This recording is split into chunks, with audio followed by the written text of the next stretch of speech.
Hello, this is my peer review assignment, week 4 of the Raspberry Pi platform and Python programming.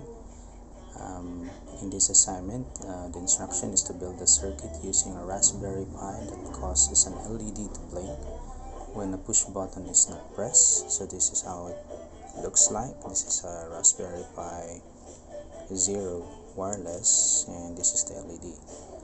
And then, however, the LED should say continuously when the push button is pressed. So if I press the button here, so it will continuously light up, or the LED is on. Unfortunately, I'm using an LED that is a automatic push button. It doesn't stay on the state.